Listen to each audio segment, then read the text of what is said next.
하나님의 말씀 빌립보서 2장 5절에서 11절입니다. 빌립보서 2장 5절에서 11절 한 목소리로 합독하시겠습니다. 너희 안에 이 마음을 품으라. 곧 그리스도 예수의 마음이니 그는 근본 하나님의 본체시나 하나님과 동등됨을 취할 것으로 여기지 아니하시고 오히려 자기를 비워 종의 형체를 가지사 사람들과 같이 되셨고 사람의 모양으로 나타나사 자기를 낮추시고 죽기까지 복종하셨으니 곧 십자가에 죽으심이라. 이러므로 하나님이 그를 지극히 높여 모든 이름 위에 뛰어난 이름을 주사 하늘에 있는 자들과 땅에 있는 자들과 땅 아래에 있는 자들로 모든 무릎을 예수의 이름에 꿇게 하시고 모든 입으로 예수 그리스도를 주라 시인하여 하나님 아버지께 영광을 돌리게 하셨느니라. 아멘. 초등학교 시절에 이런저런 조사를 합니다. 뭐 부모님은 누구냐, 어떤 사람이냐, 어떤 분이냐, 또 부모님이 직업이 뭐냐. 요즘은 아이들에게 어떤 뭐 인권의 문제 때문에 이런 걸 하지 않습니다만은 우리가 초등학교 다닐 때 그런 이제 이 내용들을 늘 학기 초만 되면 적어서 이렇게 선생님들한테 냈던 그런 기억이 있는데 그 중에서 하나는 어떤 인물을 가장 존경하느냐, 또 커서 어떤 인물이 되고 싶으냐, 이런 인물들에 대해서 이름을 적어냈던 그런 기억이 있습니다. 남자들은 대다수가 어떤 훌륭했던 장군들, 이순신 장군, 김유신 장군, 강감찬 장군, 뭐 이런 분들, 어떤 나라를 위기에서 건져낸 그런 어떤 훌륭했던 그런 분들 가장 존경한다. 뭐 또 세종대왕이라든가 뭐 이런 분들인데 우리 여자들은 누굴 적어냈습니까? 박은주 집사님 기억나세요? 초등학교 때 적어낼 때 여자들은 보통 누굴 적어내죠? 유관순 아니면 누굽니까? 율곡이의 어머니 심사인당 뭐 이런 분들 적어냅니까? 남자와 여자는 분명히 다르겠죠, 그죠? 여자들 중에서 뭐 이순신 장군 적어낸 분들은 별로 없으시죠, 그죠? 자, 그러면 여러분 오늘 우리가 그리스도인으로 살아가고 있는데 내가 신앙인으로서 오늘 부름을 받고 믿음의 경주를 하고 있는데 이 믿음의 경주 중에서 나는 어떤 신앙의 위인, 역사의 위인들 속에서 신앙의 위인들이 있지 않습니까? 뭐 그 위인들은 성경 창세기부터 나타난 위인들뿐 아니라 성경이 이제 기록된 이후에 2000년 역사 속에서도 많은 믿음의 사람들이 있어요. 이 많은 믿음의 사람들까지 합쳐서 나는 이분의 삶이 가장 존경스럽고 이분의 삶을 닮았으면 좋겠다.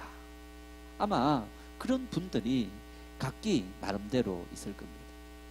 이렇게 또 말할 수 있죠. 성경의 인물 중에서 한정지어서 어떤 인물이 나와 비슷하게 닮았느냐, 나는 어떤 성경의 인물을 닮은 것 같아, 뭐 이렇게 자기가 실제 살아가면서 닮은 인물들에 대해서 찾아볼 수도 있고 또 내가 롤 모델로 내 행동과 내 말과 내 삶을 통해서 참 이분처럼 살아가고 싶다 하는 그런 성경의 인물도 있을 겁니다. 뿐만 아니라 2000년 역사 속에서 하나님 말씀을 따라 살아갔던 믿음의 사람들 중에서 야, 나는 이분처럼 이런 삶을 살아가야지 하는 분들도 아마 여러분 있을 겁니다. 여러분, 그런데 제가 한 20년 전에 성경 공부, 복음의 삶이라는 성경 공부 신약편을 했는데 이 복음의 삶 신약편은 이제 한 2년 동안 같이 공부하는 이제 그 정도로 이렇게 장이 많고 신약 성경 전체에 대한 성경 공부 프로그램이기도 합니다.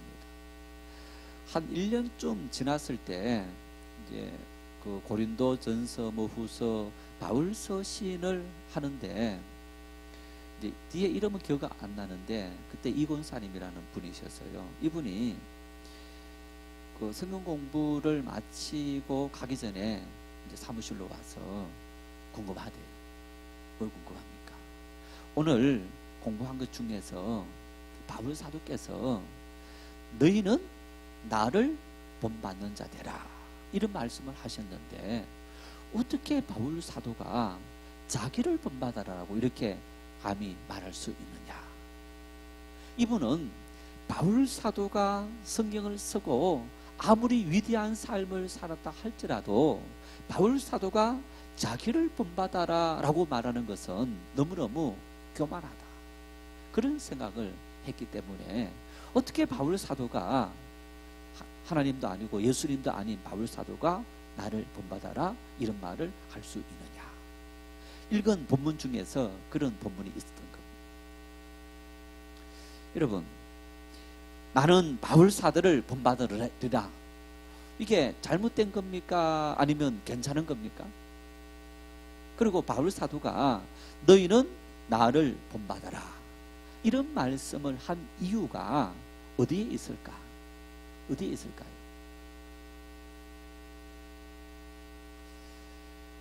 바울 사도께서 여러분 나를 본받으십시오 했던 그 모습은 내가 그리스도 예수를 본받기 위해서 날마다 열심히 노력하는 그 모습을 여러분들이 본받으십시오 이런 얘기입니다.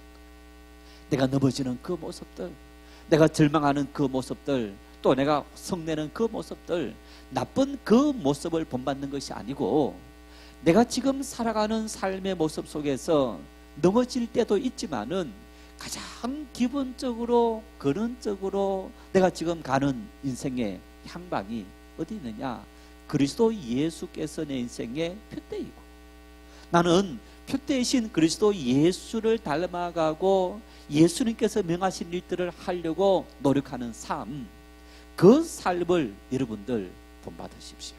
그래서 나를 통해서 여러분들께서 그런 예수님께서 말씀하신 한 모습이라도 닮을 수 있다면, 볼 수 있다면 그것은 성공이다. 왜? 우리는 예수님의 가르침에 대해서 그 가르침은 우리가 이 땅에서는 도무지 지킬 수 없는 가르침이다.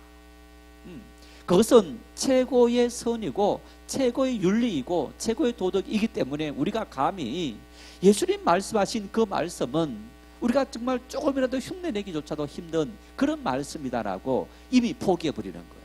자, 예를 들어서 우리 공부를 하는 학생들 그 강남에 숙명여고 여러분 사건 아시죠? 백등 밖에 있던 두 딸이 하나는 이제 그 인문계이고 하나는 이과 이제 문과이과였는데 백등 밖에 있는 이 딸들이 1등을 한 거예요. 한 학기도 안 되었어요. 전문가들 이야기는 이거는 99.9% 불가능한 일이다. 실력으로는 불가능한 일이다. 여러분, 이제 이 사회의 운동이든 공부든 어떤 것 할 것 없이 통계적인 이 자료는요 거의 맞아떨어지는 겁니다. 백등할 그때에 그 아이가 공부를 안 했겠느냐? 정말 공부 뛰어나게 잘하던 아이가 공부를 안 해서 성적이 뚝 떨어졌다가 다시 공부해서 뭐 1등이라든가 올라가는 것은 가능한 일인데 평상시에 백등밖에 머물던 아이가 갑자기 하루아침에 1등 한다. 이것은 우리 그런 말로 죽었다 깨어나도 불가능한 일인 거예요. 자, 그러한 어떤 여러분 우리가 이제 그 모습을 보면서 이제 이런 모습들은 우리가 닮아서 되지 않는 그런 일들입니다만은 자, 부모가 자녀에게 그런 어떤 나쁜 일들을 가르쳤다. 또 그런 어떤 일을 같이 공부하고 딸들도 성적을 위해서 이제 그렇게 했다 하는 모습들은 참 안타까운 일들 중에 하나입니다만은 자, 여러분 우리가 삶을 살아가면서 그리스도 예수님을 닮아 살아가는 일들이 자, 아까 공부처럼 내가 100등쯤 하는데 1등이 되라. 이렇게 하면 이것은 우리가 죽었다 깨어나도 따라 살아갈 수 없는 일이 되는 거예요. 그런데 100등 하는 아이들에게 너 이번에는 90등 하자. 또 90등 하는 아이들에게 이번에는 80등 하자. 뭐 이런 식으로 성적을 올리는 일들은 가능한 일인 거예요. 바울 사도가 아무리 예수 그리스도를 본받아 살아간다 할지라도 바울 사도는 예수님이 아닙니다. 바울 사도는 예수님 걸어가셨던 그 길을 정말 몸소 실천했지만은 예수님의 그 온전한 마음과 온전한 성품과 그리고 모든 일에 있어서 완벽했던 그러한 삶을 살아갔느냐, 그런 삶을 살지 못했습니다. 그러나 우리는 만일 한 100등쯤 있다면 바울 사도는 한 10등쯤 있는 거예요. 그러면 우리가 10등까지는 못 가더라도 그래도 조금이라도 조금 더 닮아가자 하는 그러한 목표는 우리가 설정할 수도 있는 일이에요. 그래서 우리가 그리스도인이 되면서 우리의 롤 모델은 누구여야 되느냐? 예수 그리스도이십니다. 우리는 예수님을 닮아가야 되는 거예요. 그런데 처음부터 우리가 예수님을 닮기가 어려운 겁니다. 그래서 바울 사도라든가 성경의 인물뿐 아니라 또 우리 역사 속에서 신실한 믿음의 삶을 살아갔던 많은 믿음의 사람들, 우리 한국교회 목회자들이 목회를 하면서 여러분 한국교회 목사님들 중에서 선배님 중에서 여러분은 누굴 닮기를 원합니까? 라고 한다면 거의 아마 10중 8구는 돌아가신 한경직 목사님을 꽂을 겁니다. 정말 성인처럼 살아갔던 여러분, 그런데 이분이 종교의 노벨상이라는 템플턴 상을 받고 이분이 이런 말을 했어요. 나는 이 상 받을 자격이 없습니다. 과거 일제시대 때 일제 통치를 받을 그때에 신사참배에 함께 동참했던 사람이 바로 나이기 때문에. 신사참배는 우리 한국교회가 우상 일본 이제 천황을 숭배하는 그런 우상을 섬긴 것과 똑같은 그런 일이었기 때문에 목사가 된 이후에도 어떤 그 일본 경찰의 총칼이 무서워서 거기에 함께 동참했던 그런 과거의 전력, 마치 바울 사도가 주님을 믿기 전에 예수 믿는 사람을 잡아 가두었던, 핍박했던, 그래서 나는 죄인 중에 괴수입니다 고백했던 같은 그런 고백이 한경직 목사님의 그 모습 속에 있었던 그런 모습을 볼 수 있습니다. 여러분, 그렇다고 그분의 그 이후에 하나님 앞에 믿음으로 살아가려고 했던 그 믿음의 모습이 손상을 입느냐? 그건 분명히 아닐 겁니다. 어쩌면 그런 실패가 있었기 때문에 그 이후 더 믿음으로 살아가려고 노력했던 그런 모습들, 이렇게 우리가 궁극적으로 닮아가야 될 믿음의 모델은 누구냐? 예수 그리스도이신 겁니다. 오늘 바울 사도는 빌립보 교회 성도들에게 나도 내가 지금 여러분들에게 제시하는 이 예수 그리스도, 이 주님을 닮아 살려고 노력하는 것이 나의 모습이다. 그러면서 여러분들도 이 예수 그리스도를 닮아 살아가려고 노력하고, 또 나를 통해서 여러분들이 예수님의 그 모습들이 조금이라도 보여줄 수 있다면 여러분에게 훨씬 더 도움이 되겠다라는, 어쩌면 그러한 의미를 가지고 이 편지를 썼는데, 여러분 오늘 본문 2절에서 2장 5절에서 11절 지난주에 이어서 예수 그리스도의 마음이, 이 말씀 속에 예수 그리스도의 마음이 어떤 마음이 있냐? 한마디로 말하면 겸손이더라. 겸손입니다. 그는 근본 하나님의 본체이시나, 그는 근본 하나님의 본체이시나, 그래서 이 본체라는 말, 헬라 말이 모로페라는 말이 있다고 그랬습니다. 이것은 변질될 수 없는 본질적인 것, 절대 변하지 않는 불변하는 어떤 그런 형체, 하나님으로서의 어떤 절대적인 그런 형체를 갖고 있는 하나님의 본체이시다. 그런데 그 예수님께서 뭘 입으셨느냐? 인간의 형상을 입었다. 그래서 이 인간의 형상을 입었는데 이 형상은 스케마다. 이 스케마는 예를 들어서 아이가 태어나서 꼬맹이, 그리고 초등학교, 그 다음에 중고등학교, 대학교 하면서 사람의 어떤 모습이 늙어갑니다. 커가고 늙어가는 것처럼 변화되어지는 이런 스케마까지 예수 그리스도는 하나님의 본체이신과 동시에 인간의 몸을 입으시고 인간의 스케마를 똑같이 그대로 이렇게 빚어 만들어진 그런 모습이 바로 예수님의 모습 속에 있다라고 이렇게 이야기했습니다. 그러면서 오늘 이 말씀 속에 예수님께서 입으신 그 모습을 8절에 이렇게 말합니다. 사람의 모양으로 나타나사 자기를 낮추시고 죽기까지 복종하셨으니 곧 십자가에 죽으심이라. 여러분, 이 말씀 속에 보니까 예수님은 사람의 모양을 입었다. 우리와 똑같은 모양을 입었는데, 우리와 똑같이 이렇게 변질되어지는 스케마를 입었는데, 이 스케마를 입은 예수님의 목적이 뭘까? 왜 예수님은 이런 모습을 입고 이 땅에 오셨을까? 8절의 말씀처럼 예수님께서 이렇게 죽으신 그 이유는 자기를 낮추시고 죽기까지 복종하셨으니 곧 십자가에 죽으십니다. 궁극적인 목적은 십자가에 죽기 위해서. 십자가에 예수님께서 죽는 그 일은 자기를 낮추는, 자기를 비우는, 한마디로 말하면 겸손한 삶이 아니고는 불가능한 일이다. 예수님의 마음속에 자기 비하, 자기를 낮추고 자기를 이렇게 높이지 않고 낮추는, 자기를 완전히 다 비우는, 예수님 안에 하나님의 본체가 사라진 게 아닙니다. 있습니다. 있으면서도 그것을 하나도 나타내지 않는 모습, 그 모습까지 예수님께서 낮아지신 것이 뭐냐? 바로 십자가를 진 거예요. 십자가를 진 것은 가장 높은 분이 가장 천한 모습까지 정말 어떤 겸손의 극치, 이 극치를 보여주는 것이 바로 십자가 사건이라는 거예요. 왜 이 십자가 사건이 예수님 겸손의 가장 절정 극치를 보여주느냐?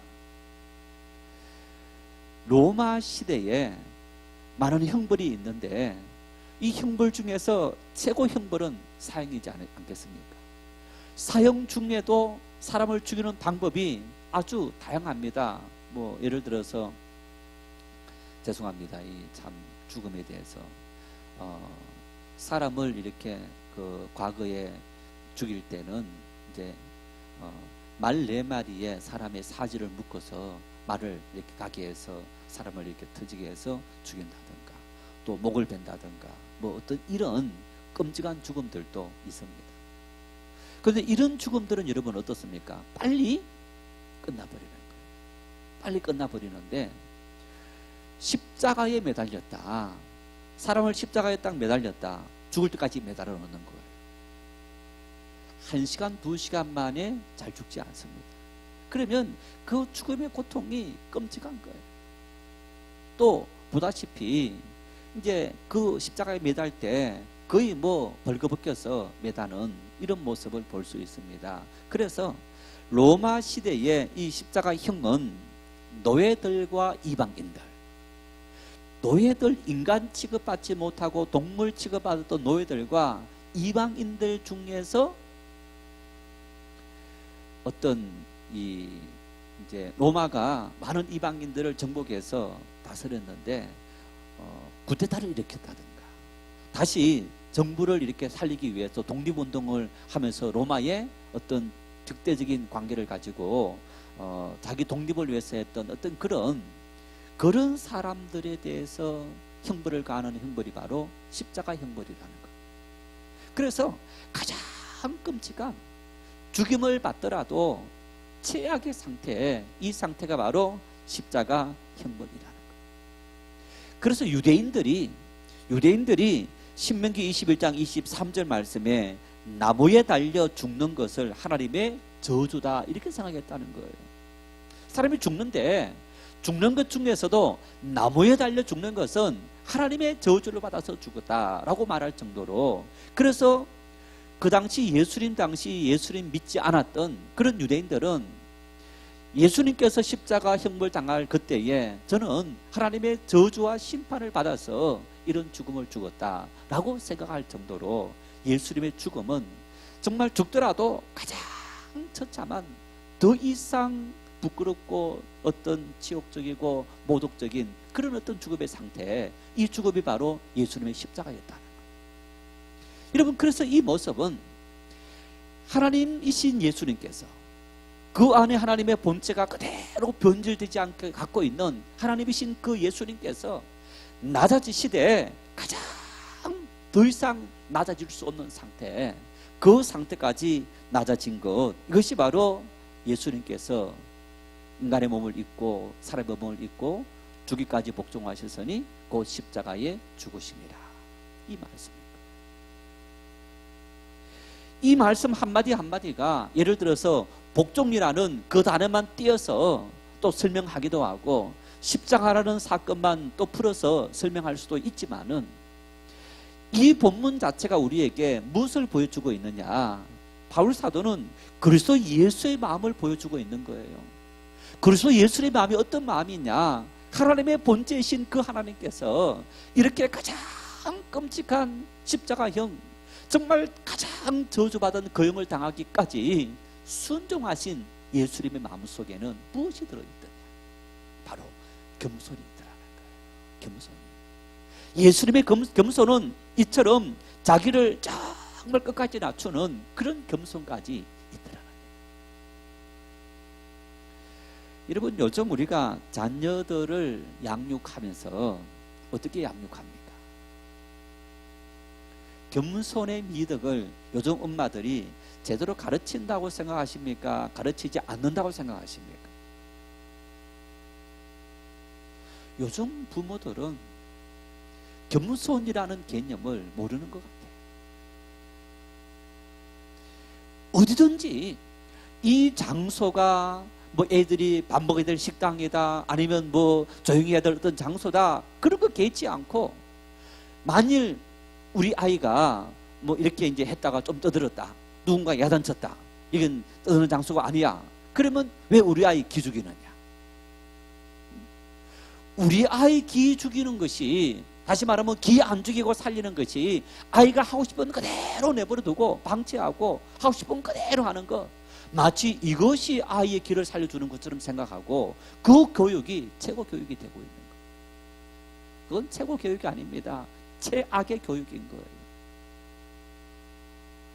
아이들에게 절제를 가르쳐야 되고 겸손을 가르쳐야 되고, 여러분 참 그리스도 예수의 마음, 신앙의 마음은 아이들에게 너는 할 수 있지만은, 너는 이런 능력이 있지만은 너를 철저히 비우고 항상 다른 사람을 배려하는 어떤 그런 모습이 우리에게 필요하다. 그런데 요즘 우리는요, 지금 이 시대는 자기 피할 시대이고 가만히 있으면 바고 취급 당하니까 자꾸만 뭔가 몰라도 아는 척하면서 이렇게 하자는 어떤 이런 교육 방법.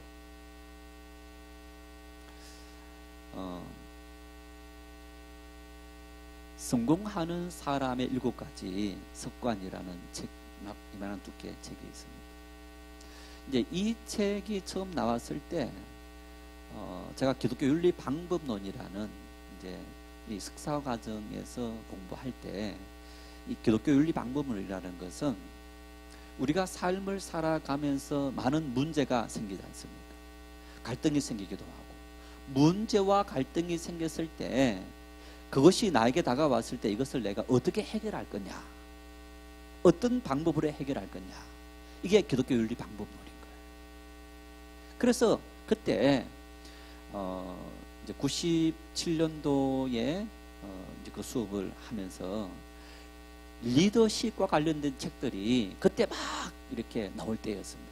미국에서. 우리 한국에는 아직까지 그런 책들이 뭐 별로 없었을 그런 시대에 이제 미국에서 리더십에 대한 연구들이 막 나오면서 나왔는데, 마침 이제 코비가 쓴 성공하는 사람의 7가지 습관이라는 책도 이제 그에서 나왔는데, 이제 이 책에 보면 이런 내용이 있어요. 미국의 긴 역사 속에서 어떤 일이 있었느냐, 기업에서 직원을 뽑고 우리가 사람을 세우고 사람을 뽑을 때 한동안 그 사람의 기술이 뛰어났냐 기술이 뛰어나지 않느냐, 이걸 보고 사람을 뽑았다는 거예요. 그런데 그것을 비교해 봤더니 그 이전에 트렌드는 기술보다는 성품을 봤는데, 성품을 봤을 때의 어떤 실적과 효과와 성품보다는 그 사람의 능력, 기술을 보았을 때의 효과, 그 효과가 처음에는 기술이 뛰어난 사람이 훨씬 능력이 좋은 것처럼 보였는데, 시간이 지나면 지날수록 기술보다는 좋은 성품의 사람들이 훨씬 더 큰 일을 하더라. 그런 연구가 나오면서 다시 트렌드가 바뀌어서 기술보다는 그 사람의 인성과 성품을 중요하게 생각하는 그런 방법으로 기업들이 사람을 뽑더라. 그래서 여러분, 이렇게 우리가 사람을 뽑고 하는 이런 일들도 역사적으로 어떤 트렌드가 다 있어요. 있으면서 어떤 그런 모습을 통해서 그 실적들을 비교해 봤더니 정말 삶의 모습 속에서 성품이라는 것이 얼마나 중요한 건지. 아이가 어렸을 때 여러분, 아이를 좋은 성품으로 아이를 양육해 놓으면 그 성품이 지금 당장은 아이에게 손해를 끼치고 아이가 능력이 없는 것처럼 보여지지만은 아이가 살아가면서 도리어 우리가 늦게 훨씬 더 뛰어난 능력을 발휘할 수 있는 그런 아이로 살아갈 수 있도록 인도한다는 사실. 그래서 우리 속에 예수 그리스도의 마음을 닮아가야 되는데, 바울 사도께서 오늘 이 말씀을 이렇게 하면서 예수님께서 인간의 몸을 입고 오신 가장 중요한 마음, 그 마음은 바로 이렇게 겸손의 마음. 우리가 그리스도인으로 살아가면서 이런 예수님의 겸손의 마음, 이 마음을 품고 살아가야 된다. 그리고 여러분, 이어서 8절에 이어서 9절에 이렇게 말씀합니다. 우리 9절 말씀을 같이 읽겠습니다. 이러므로 하나님이 그를 지극히 높여 모든 이름 위에 뛰어난 이름을 주사. 무슨 얘기입니까? 예수님께서 자기를 십자가에 죽기까지 자기를 끝까지 낮추셨더라. 낮추시니까 그 예수님을 누가 높였다고요? 하나님께서 높이셨더라. 이렇게 말합니다. 예수님은 자기를 죽기까지 낮추셨지만은 하나님께서 그 예수 그리스도를 가장 높은 자리에 그렇게 이 예수 그리스도를 두셨더라. 그래서 여러분, 이름으로 하나님이 그를 지극히 높여 모든 이름 위에 뛰어난 이름을 줬다. 이제 모든 이름 위에 뛰어난 이름, 예수님에 대해서 우리가 뭐라 부르느냐? 주님이다 라고 부르는 거예요. 주님이다. 주는 그리스도시요. 예수님 누구냐? 예수님은 주님이신데 그 주님은 나의 그리스도이시다. 이 주라는 말은요, 큐리오스라는 헬라 말인데 이 말은 나의 주인입니다. 나는 당신의 이 소유자입니다. 그러니까 주님인 당신은 나를 소유하는 그런 존재입니다. 당신은 나의 주인입니다. 그래서 예수님께서 자기를 죽기까지, 십자가 죽기까지 낮추셨는데 그 예수님을 하나님께서 어디까지 높이셨느냐? 모든 사람들의 주가 되도록. 이 세상 모든 만물들, 모든 이름 위에 가장 뛰어난 이름이 되게 하시는 그런 영광의 자리에 하나님께서 예수 그리스도를 높이셨더라. 이 말이 어떤 의미가 있는 겁니까? 여러분, 우리 인생의 주권이, 우리 인생이 흥망성쇠가 내 손에 있습니까? 하나님의 손에 달려 있습니까? 진짜 그렇게 믿습니까? 내가 잘 사는 것도 못 사는 것도 하나님의 손에 달려 있습니다 라고 믿습니까? 그러면 우리가 어떻게 살아야 됩니까? 하나님의 손에 달려 있습니다 라고 산다는 것은 하나님의 뜻을 따라 살아가야 되는 거죠. 그러면 예수님은 내 인생의 모든 것이 하나님의 손에 달려 있습니다 라고 고백한 것이 뭡니까? 바로 자기를 낮추신 거예요. 예수님은 자기를 끝까지 낮추신 그 이유가 내 주인은 하나님이시다, 아버지이시다라는 고백이라는 얘기예요. 아버지의 손에 내 인생을 다 완전히 맡겨드립니다라는 그 의미가 바로 자기를 끊임없이 비우고 낮추신 예수님의 겸손의 모습 속에 나타나 있더라는 얘기예요. 무슨 얘기입니까? 오늘 우리 역시 마찬가지로 여러분, 내가 나를 낮추고 정말 나는 그저 세상에서 별 볼 일 없는 사람인 것처럼 내가 가장 낮은 곳에 내려갔는데 누가 나를 높인다고요? 하나님께서 나를 높여주신다. 하나님께서 나를 모든 이름 위에 뛰어난 이름, 모든 사람들 가운데서 예수님께서 나를 뛰어난 이름으로 되게 하셔서 영광받는 자리로 나를 인도하더라. 그래서 하나님의 손에 내 인생과 내 모든 삶을 다 맡기는 방법이 뭐냐? 바로 자기를 내려놓는, 종의 형체를 입는 그런 겸손이 하나님 앞에 우리의 모든 삶을 맡기는 그런 성도의 가장 기본적인 삶의 모습이더라 하는 얘기. 그 겸손이 어떤 겸손까지 있냐? 사람들에게 조롱받고 비방당하고 부끄러움 당하고 가장 끔찍한 고통을 당하는, 어쩌면 그 상태까지도 나를 내려놓고 하나님 말씀 앞에 순종하는 그 순종의 삶을 살아갔을 때에 하나님께서 그 마음을 받으시고 가장 높은 자리에 우리의 모든 삶을 인도해 주시더라. 여러분, 이것이 하나님의 방법이라는 거. 죽어야 산다는 거. 죽어야 산다는 자연의 모든 법칙. 씨를 땅에 뿌렸는데 이 씨가 썩어야, 썩고 죽어야 거기에서 싹이 나고 줄기가 올라와서 열매 맺는, 여러분, 모든 하나님께서 만드신 자연의 원리는 죽어야 산다는 그 원리를 우리에게 보여주는데, 오늘 우리가 인생을 살아가면서 죽는다는 것이 뭐냐? 바로 자기를 낮춘다, 겸손하다. 그것이 바로 하나님 앞에서 이 세상을 살아가면서 자기를 낮추는 겸손한 신앙의 삶의 모습인데, 이러한 겸손의 삶을 살아갈 수 있는 이유, 원동력이 뭐냐?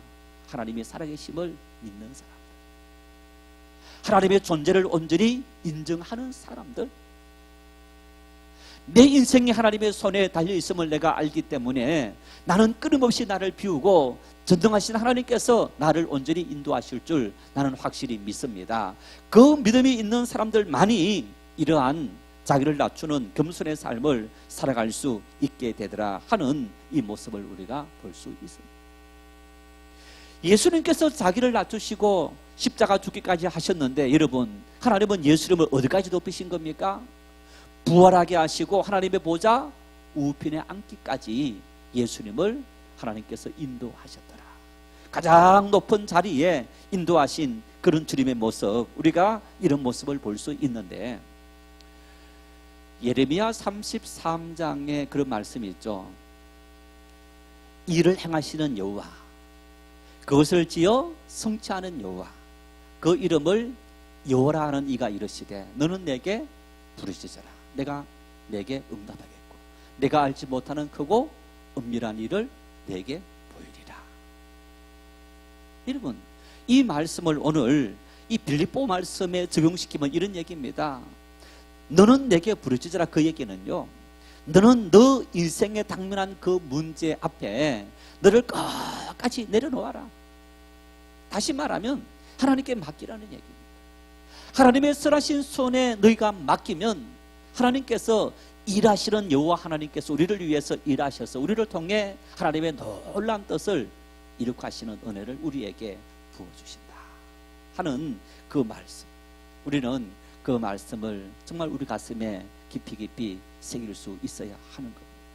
이어서 10절과 11절 말씀에는 인간의 몸을 입고 이 땅에 오신 예수 그리스도, 그 이름을 지극히 높이셨다, 이렇게 바울 사도가 말씀했는데, 왜 인간의 몸을 입고 이 땅에 오셨고 십자가 죽기까지 낮추셨는데 겸손하셨는데 그 겸손하시고 그분 예수 그리스도를 하나님께서 높이셨느냐? 두 가지 이유 중에 10절은 첫째 이유입니다. 10절 말씀을 같이 읽겠습니다. 하늘에 있는 자들과 땅에 있는 자들과 땅 아래에 있는 모든 자들로 모든 무릎을 예수의 이름에 꿇게 하시고.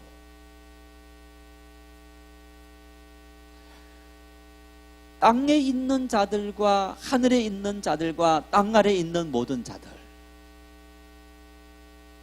하늘에 있는 자들은 천사들을 의미합니다. 땅에 있는 자들은 오늘 우리 모든 인생들을 의미합니다. 땅 아래에 있는 자들은 바로 사탄을 비롯해서 그 사탄의 쫄개들까지를 의미하는 것.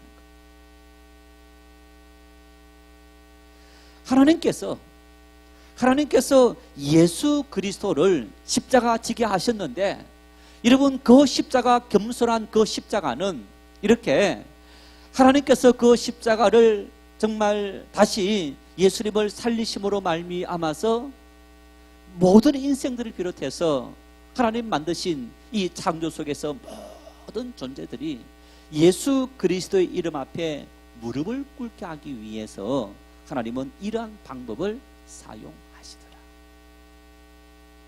아까 말씀처럼 아이를 키울 때, 야, 요즘은 자기 피할 시대야. 응? 어디 가든지 너를 잘 피하려야 돼. 잘 포장해야 돼. 우리 큰 놈이 이제 그 취업할 때 면접을 하여튼 보니까 우리 때와는 다르게, 우리 때는 뭐 면접이 사실 중요한 것이 아니었습니다. 시험 성적에 의해서 그게 결정되고, 면접은 거의 형식적인 이런 절차였다면, 요즘은 이제 시험도 시험이지만은 서로 전형을 하고, 그러면서 이 면접관의 면접을 잘 통과해야만, 그래야만 이제 이렇게 좋은 성적을 얻고 당락이 결정되는 그런 부분인데, 지금 다니는 회사에 이제 최종 임원 면접에 들어가서 그냥 5명이 쭉 앉아서 면접을 같이 이제 하고 있는데, 이제 묻더라는 거예요. 이렇게 묻는데, 자기한테는 이 면접관이 별로 묻질 않더라는 거예요. 기본적인 건 묻고, 나머지 2명인가 3명이 있는 그 친구들한테는 묻는데, 아니 이 친구들은 또 전공 자체와 일했던, 알바했던 또 뭐 그런 이제 부분들이 그 회사 지금 하고 있는 그런 정책과 그 일에 대한 어떤 그런 것들을 잘 설명하고 이제 그렇게 했다는 거예요. 그래서 이제 면접 보고 오더니 떨어졌습니다. 그래요. 그러다가 며칠 지나서 발표 났는데 떨어진 게 아니고 합격을 한 겁니다. 반면에 물어봤어요. 너 면접 볼 때 많이 물었고 설명 잘했던 그 친구들은 붙었더냐 물어봤더니 떨어졌대. 그래서 이게 뭐 기준이 참 그 분야 박식하게 잘 알면 또 이렇게 물어볼 수 있는데, 자 여러분, 면접관이 이렇게 해서 기본적인 사항을 물어보고, 그러면서 또 이제 어떤 누군가를 집중적으로 물어봤다.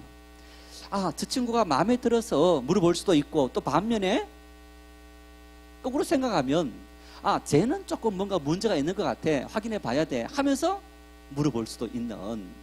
그래서 어떨 때는 잘 말하는 것이 합격할 수 있고, 어떨 때는 또 안 물어보고 넘어가는 것이 합격할 수도 있는데, 우리의 삶 속에는 어쩌면 여러분, 우리가 내가 어떤 모든 것을 다 표현하고 말하고, 그리고 잘 해야만, 우리가 자기 PR을 잘해야만 어떤 이 시대에 살아남는다, 그런 것만은 아니라는 사실. 우리 인생을 살아오면서 우리 역시 마찬가지로 아마 그런 이런저런 경험들이 있는데, 어쩌면 조용히 있지만은 사람들에게 존경받고 인정받는 그런 수많은 사람들도 있는 것을 볼 수 있어요. 반면에 어떤 사람은 막 떠들고 뭐 그냥 막 자기 의견 말을 하고 막 하는데도 사람들에게 별로 존경받지 못하는 사람들이 있는 것을 볼 수 있는 거예요. 무엇이 그 사람을 그렇게 만드느냐? 바로 겸손이라는 거예요. 겸손한 기본적인 마음의 자세, 그 마음의 자세가 사람들에게 세상 속에서 인정받게 하는데, 오늘 이 말씀 속에는 바로 하나님께서 살아계셔서 하나님은 하나님의 이름 앞에 겸손한 삶을 사는 사람들에게 가장 높은 곳으로 우리를 높여주시고 하나님의 영광을 드러낼 수 있는 그런 사람으로 하나님은 우리를 인도하시더라. 지난주에 젊은 부부가 등록을 했는데, 그 어머니가 지방에 계신 분입니다.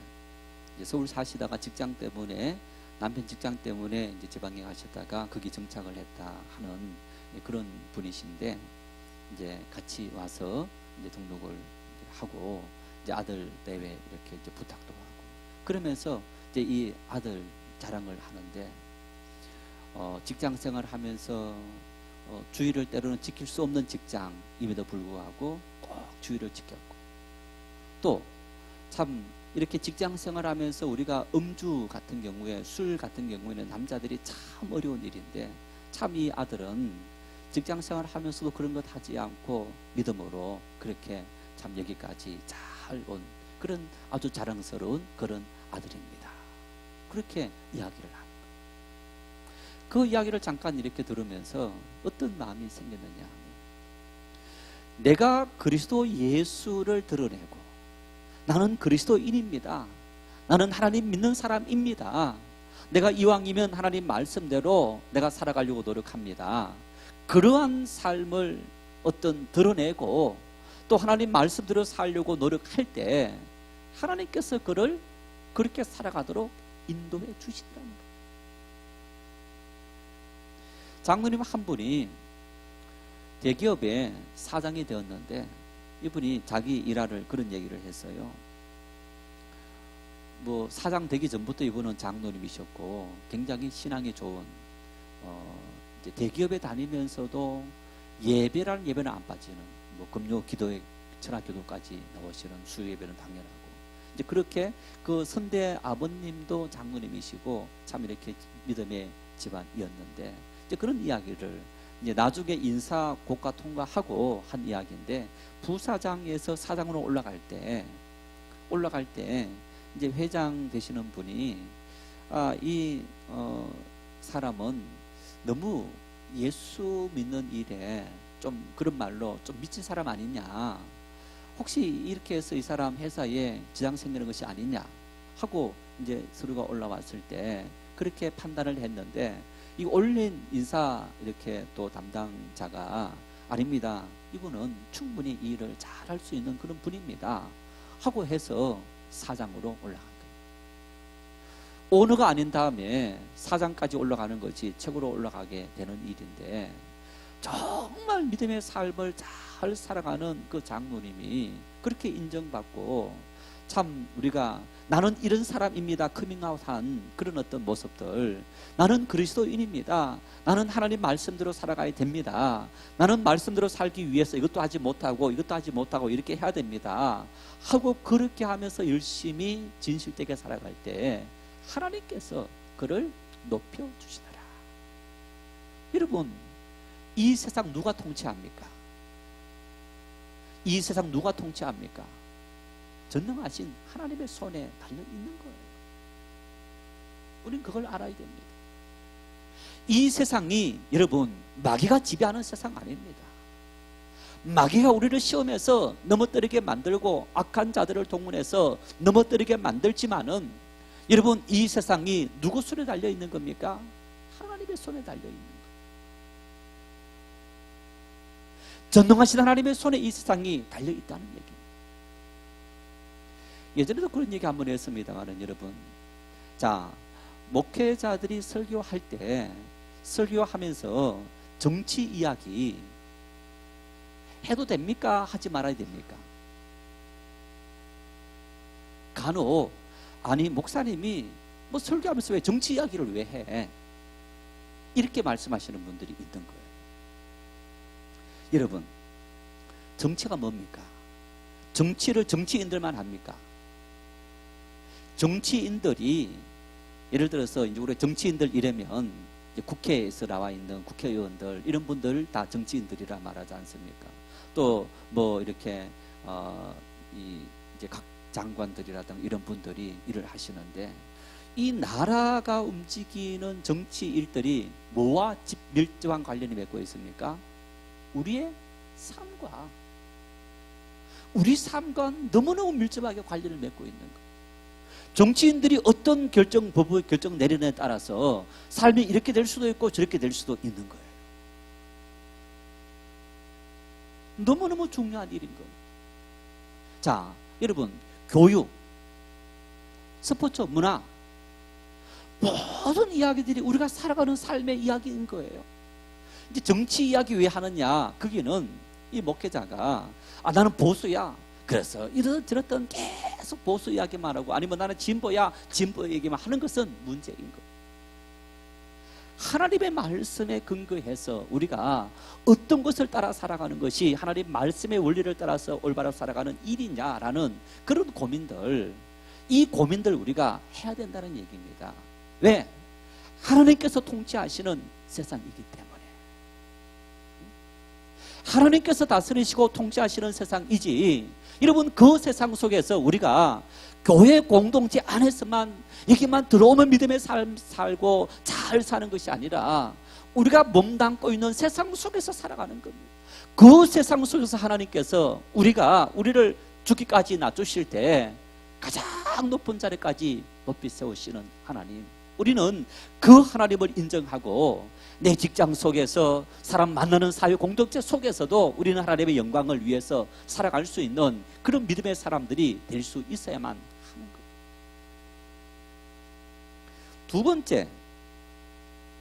두 번째 11절 말씀에 왜 인간의 몸을 입고 이 땅에 오신 십자가 지신 예수님을 하나님께서 지극히 높이셨느냐, 11절 말씀을 같이 읽겠습니다. 모든 입으로 예수 그리스도를 주라 시인하여 하나님 아버지께 영광을 돌리게 하셨느니라. 뭘 위해서? 예수 그리스도를 주라 시인하고 정말 주님은 나의 구세주이십니다 라는 고백을 하게 만들고, 그래서 예수님을 다시 살리신 하나님 아버지 앞에 영광 돌리도록 하기 위해서. 여러분, 이 말은 이렇게 우리에게 적용할 수 있습니다. 정말 예수님 믿으면서 내가 세상의 수많은 핍박과 조롱과 그리고 멸시 다 당해가면서까지, 그러면서 내가 끝까지 예수님 믿었다. 그런데 그런 멸시와 천대와 조롱을 당하면서까지 믿음의 생활을 했더니 하나님께서 때가 되어서 우리를 높이셨더라. 왜? 하나님께서 영광 받으시기. 이 말씀을 하니까 우리 고향에 권일량 집사님이라는 집사님이 기억납니다. 제가 아마 몇 번 이야기를 들은 적이 있는데, 이분이 죽을 병 걸려서 하나님 믿고 산기도 하고 사고 났어요. 얼마나 바보같이 사느냐. 이제 바닷가 마을이니까 이분이 은혜 받고 교회당 짓는다고 자기 논 팔아서 교회 바치고 그러면서 일할 수 없다 보니까 이제 배를 탄 거예요. 배는 아침마다 나가서 이제 고기를 그물에 건져오고 하는데, 주일도 아침에 나갔다 오니까 이분이 나는 주일을 지켜야 되는데 하면서 그 배를 못 탄 거예요. 그 생활이 굉장히 어렵죠. 하다보다 못한 그때 여자 전사님이 계셨는데 이 집사님에게 장사를 한번 해보십시오 하고 장사를 시킨 거예요. 그 장사를 하는데 계속 손해가 오른 거야. 1,000원에 물건 떼오면 얼마에 팔아야 됩니까? 자, 1,000원에 떼왔으면 이거 1,100원 받고 팔아야 됩니다 라고 하고, 그러면 1,100원 하면 이렇게 흥정하다 보면 얼마 깎아주고, 그리고 최소한 10원이라든가 20원 받아야 남잖아요. 이거 1,000원에 사왔으니까 꼭 10원, 20원 더 붙여주시오. 그러면 사는 사람이 뭐라 생각합니까? 그 1,000원이 자기 마진 붙인 돈이라 생각하지, 이분이 1,000원에 그걸 샀다 이 말을 정말 1,000원에 샀다라고 믿는 사람이 없는 거예요. 그러니까 계속 1,000원짜리를 1,000원 주고 샀다 해서 900 얼마 하고 하다 보니까 손해만 보는 거예요. 그분 또래들이 50대, 60대, 70대 다 돌아가셨어요. 그분은 지금 90쯤 됐는데 아직 살아계신 거예요. 부산에 있는 곳에 가서 부산의 고신대학교 직원으로 들어가게 되어갖고 생활도 굉장히 안정적으로 사신 거예요. 사람들이, 마을 사람들이, 동네 사람들이 저 권집사 때문에 교회 안 간다. 예수 믿어도 어떻게 저렇게 믿느냐? 살아야지. 그런 비난과 조롱까지 받은 거예요. 그런데 여러분, 몇십 년의 세월이 흘렀을 때 그게 아니더라는 거예요. 그렇게 비난하고 조롱했던 모든 사람들이 다 죽었는데, 그저 바닷가 마을 힘들게 살았는데, 그분은 훨씬 더 안정적으로, 그리고 아직까지 건강히 살아가는 그런 하나님께서 은혜를 부어주시더라. 왜? 하나님께서 영광을 돌리도록 하기 위해서. 하나님의 영광을 위해서 하나님께서 그런 은혜를 부어주시더라. 성도 여러분, 나를 낮추고 세상 사람들이 나를 바보 같다 말하더라도 그것이 하나님의 뜻이라면 개의치 마시고 겸손한 삶을 살아갈 수 있기를 바랍니다. 하나님께서 높여주시고 하나님은 그 일을 통해서 우리를 통해 영광 받길 원하시는 하나님이시기 때문에 내가 낮추지만은 나를 높여주실 분은 하나님이시기 때문에 하나님은 하나님의 영광을 위해서도 하나님을 위해서 낮추는 우리를 꼭 높여주시고 은혜를 주시고 풍성한 삶을 살아가도록 인도하시는 하나님이시더라는 것.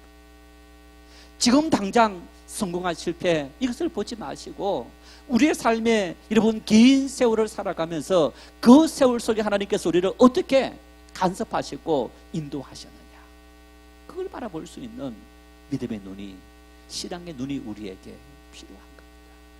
그리스도 예수의 마음 왜 가져야 되느냐? 그리스도 예수의 마음을 품고 우리를 다 비울 때, 내려놓을 때 하나님은 우리를 통해서 영광 받기 위해서 우리를 다시 세워주시고 하나님의 그 권능의 손길로, 능력의 손길로 우리를 세워주셔서 감히 어둠의 세력들이 틈타지 못하도록 인도하시는 그런 은혜를 우리에게 누리도록 인도하실 하나님. 그래서 심지어 믿음이 약한 성도들조차도 열심히 하나님 앞에 예배하고 헌신하고 봉사하는 그 삶, 참 어리석은 삶처럼 때로는 우리가 이야기하는 그 모습 보고 또 같이 믿음의 공동체에서 봉사하는 사람들이 봉사하지 않고 이리저리 빼는 그 모습 보면서 절대로 속상해하지 마시고 하나님 앞에 나를 낮추고 나를 비우고 예수님의 마음을 품고 살아갈 때 하나님은 때가 되어서 우리를 다시 세워주시고 모든 이름이 내 이름 앞에 무릎을 꿇게 하고 하나님의 영광을 드러낼 수 있도록 하나님은 은혜를 주신다. 오늘 바울 사도는 빌보 교회 성도들에게 세상에서 여러분 예수 말미암아 핍박받더라도 염려하지 마십시오. 하나님은 우리를 그렇게 인도하시기 때문에 이런 주님의 마음을 품고 살아가는 그 삶을 산다면 하나님은 끝끝내 우리에게 그런 은혜를 부어주십니다. 우리 역시 마찬가지로 오늘 바울의 이 권면을 생각하면서 그런 믿음의 삶을 살아갈 수 있는 겸손한 성도, 겸손한 믿음의 사람들, 차라리 욕 얻어먹고 예수 때문에 욕 얻어먹고 나를 낮출 때 하나님께서 나를 높여주신다. 그 은혜를 우리 함께 경험할 수 있는 은혜가 넘칠 수 있기를 바랍니다.